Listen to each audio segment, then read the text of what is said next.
A WWT6 News special, The Heroes Next Door, continues with a good deed that went viral last month. This veteran's wheelchair became an inspiration to others. When Justin Anderson decided to unofficially volunteer as neighborhood snow remover last year near his daughter's school in Bellevue, most would have assumed it was an honorary title at best. After all, how much snow could you really plow in a wheelchair? I came up with the idea of putting a snow blade on it. It's an all-terrain wheelchair built in Minnesota.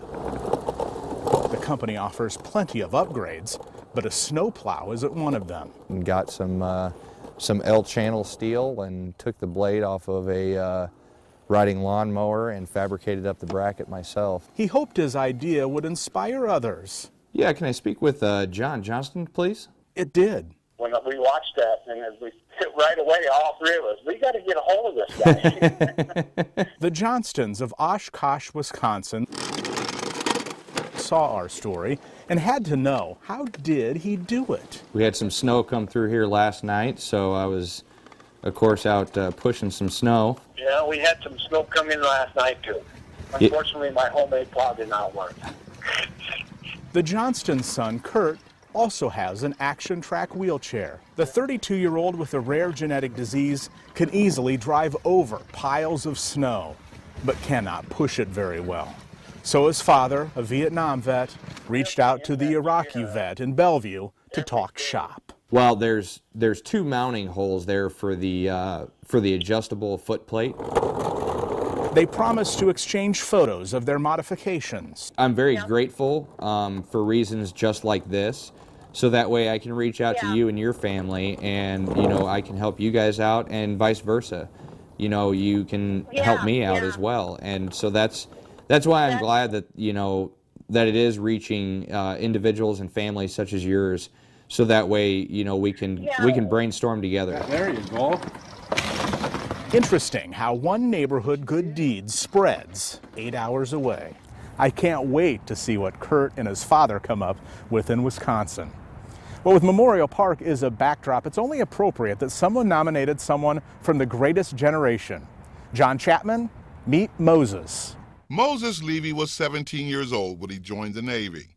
It was a very dangerous time when he put on the uniform.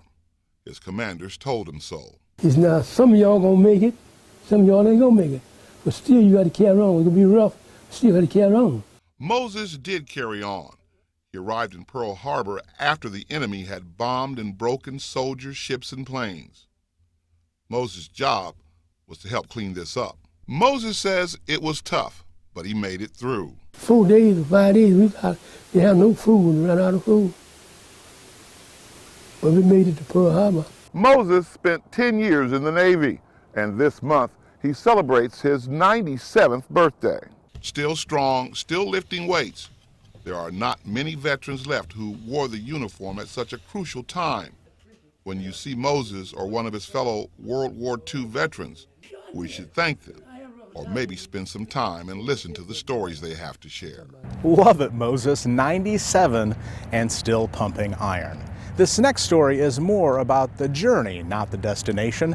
As Mallory Maddox shares, it's been one emotional ride. When your days on the job include riding in this, after 19 years and countless flights. Very hard to leave, as you can tell. Flight nurse Thea Wynant will admit saying goodbye is perhaps her most emotional ride. Some of the best memories I've had, and but it's time. Thea has been with Nebraska Medicine's neonatal flight program since the very beginning, 1997. Oh yeah, I have a lot of special memories.